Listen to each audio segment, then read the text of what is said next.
Emma and Vicky, welcome to Heart Breakfast. Morning, girls. Thank you. Hi. Morning. Thank you. It's lovely to have you on. Vicky, I'll start with you if I may. Just tell us a little bit more about Once Upon a Smile. So basically the charity, I've supported the charity since my 10-year-old son Isaac passed away suddenly 4 years ago.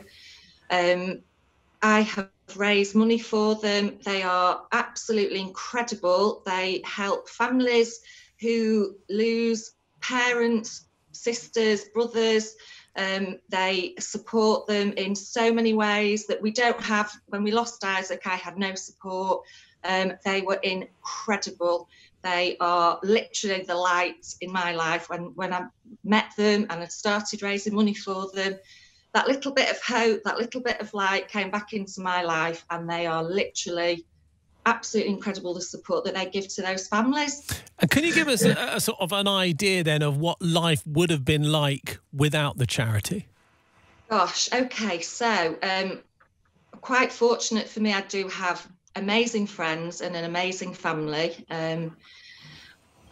But when I lost Isaac, because it was sudden death, there was nothing. I left the hospital, and that's where the support stops. Nothing. Yeah. There's nothing for children that die suddenly. It's kind of like they're sort of forgotten about in a way. So having Once Upon a Smile in my life, just like I say, it made me feel like there was light, and I could speak openly about how I felt to them. I had the support from Kelly, met other families going through the same thing. Yeah. They are more now like my family, and raising money for them and helping other families just helps me. It helps me. And I know Isaac could be proud. Yes, he definitely would. And Emma, you very tragically lost your daughter, Lucy. Do you agree that having people sort of that have gone through the same thing is the best sort of way to start healing, to talk to? Absolutely, 100%. I met Vicky through mutual friends, and it was Vicky who actually told me about Once Upon a Smile. And the moment I met Vicky, we'd never met before, but it was a moment that we both just knew. We'd both been through this horrific experience, and to meet together and to meet other parents that were going through the same thing that we were going through is just so helpful and so supportive. Obviously, Emma, give us an idea also how lockdown has affected the work that Once Upon a Smile do. How have things changed over the last couple of months? So pre-lockdown, they offered, so for example, my little boy, Oliver, he was 8 when Lucy died, and they were really, really close. And obviously every parent's worst nightmare is to lose a child. But then when you are faced with having to help your other children deal with their grief as well, that's just double terrible as well. So Once Upon a Smile supported Oliver by doing creative things. He would go into Once Upon a Smile's building and be cared for and supported. And unfortunately, in lockdown, the hub has had to close. So what they have been doing is having FaceTime sessions with the children.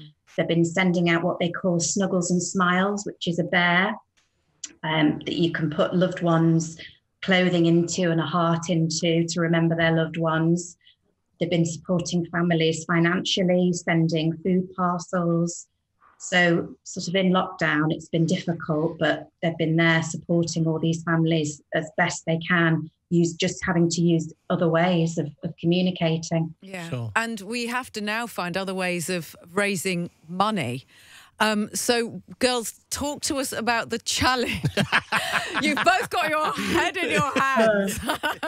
Yeah. What have you agreed to do, girls? Don't know. Well, we've both done a lot of crazy things, haven't we? Emma's jumped out of a plane. I've sailed, and we've literally done so much between us, haven't we?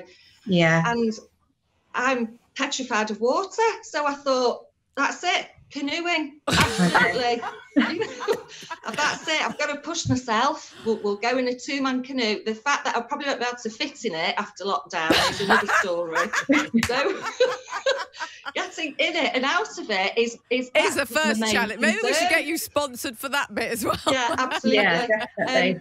So we just thought it's the location, obviously, as well, is the Anderton Centre, which is where the children pre-lockdown have their memory day. So that's not going to happen. So we thought we would honour that. We would make, raise awareness and do this at the Anderton Centre.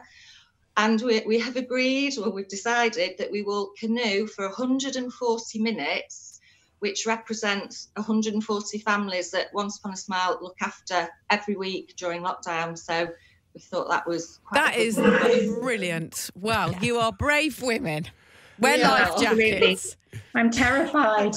Well, it'd be brilliant. We wish you both the very best of luck, and I can't even imagine what it must be like having to go through what you two have been through. So we're super proud of you and everything you're doing, and we wish you the very best of luck. This is Heart.